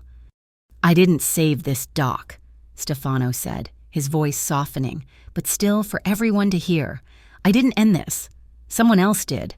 Someone who, 3 years ago, in the middle of a blizzard, saved a young man who was dying in the snow, a boy who was my blood." He looked out at the crowd, at Big Jim, at all the familiar, tired faces. "We've been looking for the person who saved Cormac Palumbo. We have been looking for the angel of the Finch. Tonight, I found her." He held his hand out, not to me, but toward me, presenting me, "Lila Navarro." A wave of shock rippled through the crowd. Big Jim's jaw dropped. These people, my people, were staring at me with new eyes. I was not just a waitress. I was a part of the city's legend. Stefano stepped back, giving me the stage. The silence was absolute. I saw a spare radio, the one I had used to call the trucks, sitting on a crate. I picked it up, turned it on. The static crackled, and then my voice, shaky but clear, boomed from 100 truck stereos. "I'm not an angel," I said, my voice echoing. "I'm a cook. I'm a mother." I looked at Vico, at his angry, defeated face. I didn't ask for this. I didn't ask for a war. I just wanted to pour coffee. I just wanted to make a living, a clean living, the kind you all make every night. I turned to the crowd. They came at me with laws I didn't understand. They came at me with lies to shame me. They came at me with fire to break me. A roar of anger went up from the truckers. "They're wrong," I cried out, my voice gaining strength. "They think you are weak because you work in the shadows. They think they can squeeze you and fine you and burn you out. But the night shift, we are the blood of this city. We keep it alive while it sleeps." A chorus of "yeah, and that's right." "I don't want pity," I shouted. "I don't want protection that comes with a chain. I want a boundary, a clear, bright line. You." I pointed at Vico. "And you." I pointed at the dark city hall in the distance. "You stay on your side. Let us work. Let us live. We demand our right to the night." The place erupted. It was not applause. It was a roar. It was air horns and whistles and men and women who had been invisible for too long, screaming that they were here. The public pressure, the sheer, raw power of the people, was a physical force. In the distance, I could see the media vans arriving, drawn by the sound. The Rivermark court would have no choice. The CCO was finished, the MIB was exposed, Vico Ardente was broken. The noise died down. In the sudden quiet, I was still standing there, shaking. I turned to Stefano. He was looking at me, his face unreadable in the harsh light, but his eyes were full of a raw, desperate, agonizing pride. The fight was over, but my battle was not.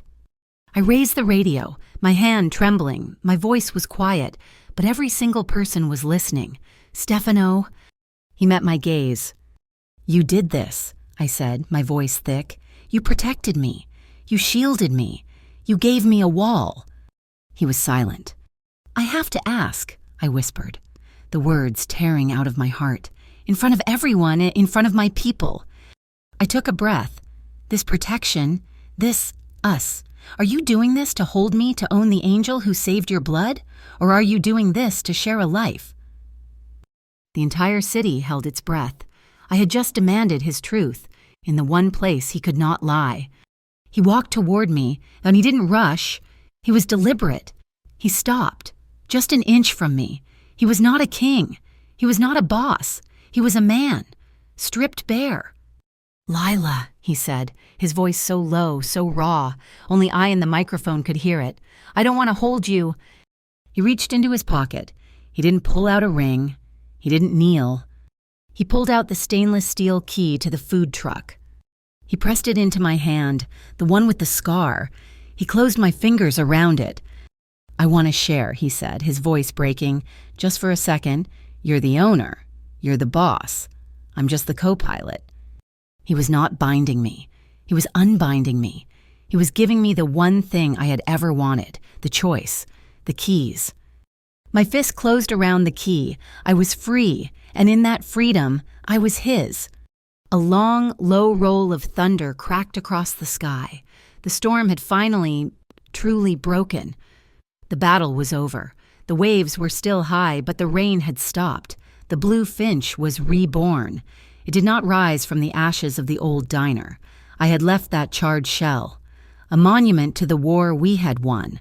The new blue finch opened under the great glass-domed arch of the Larkspur Market, the old Victorian-era hub where the city bought its fish and flowers.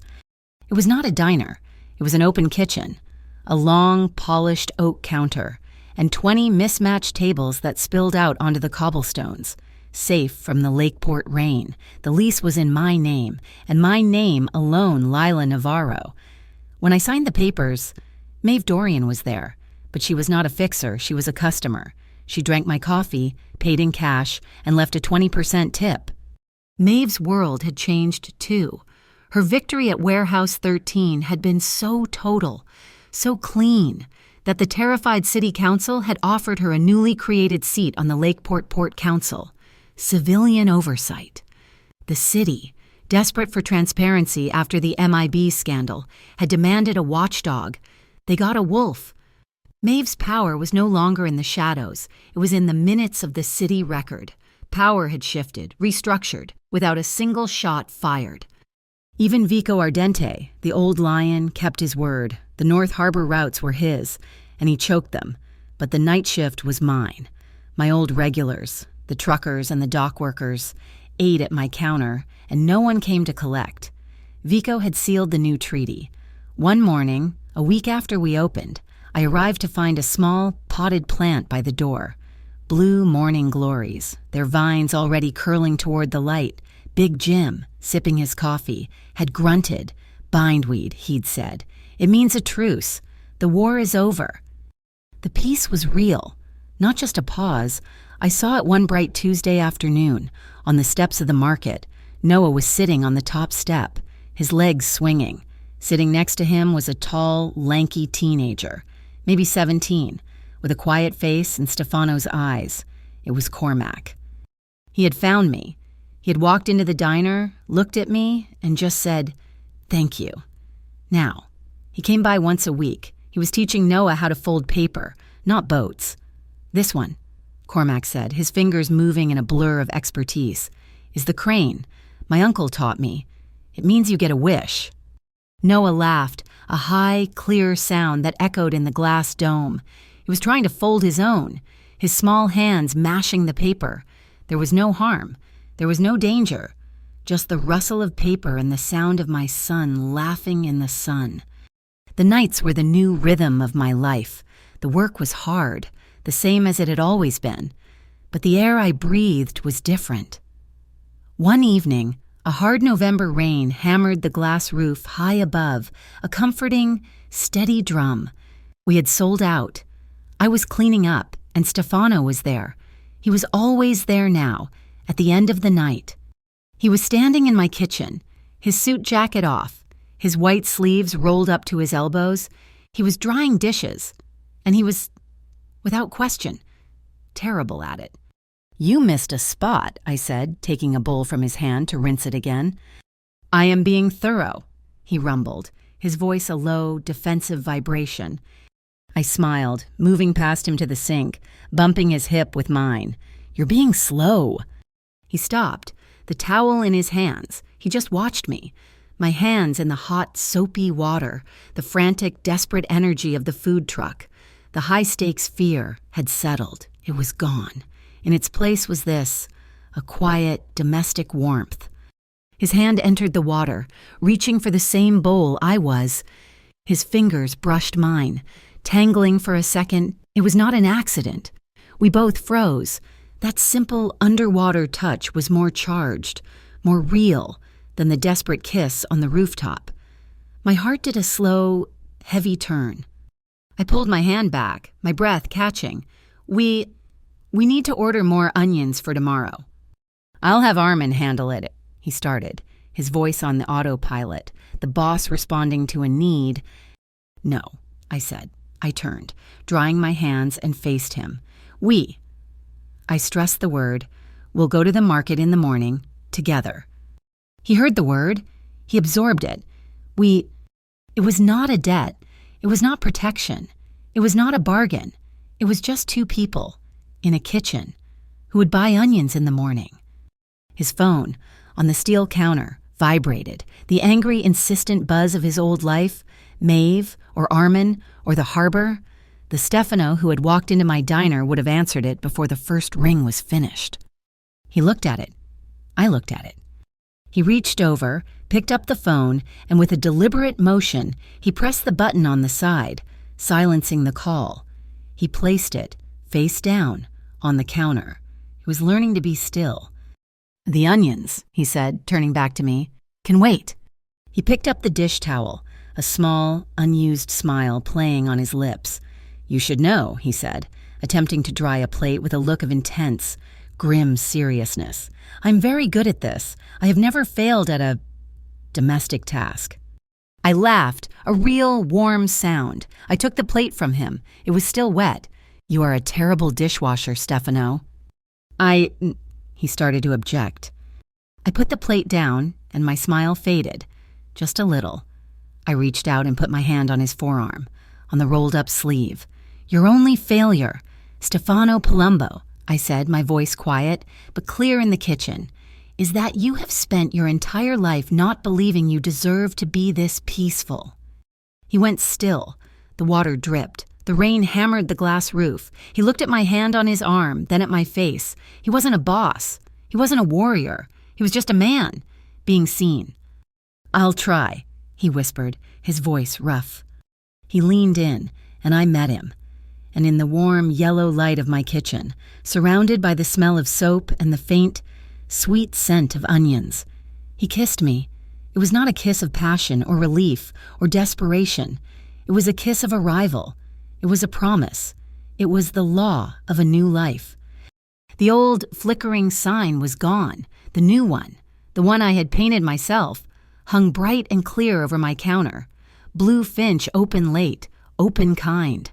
Outside, the Lakeport rain was still falling, but it wasn't an attack. It wasn't a threat. It was just rain, washing the city clean. Inside, under the warm lights, was my family, imperfect and scarred and real and finally at peace.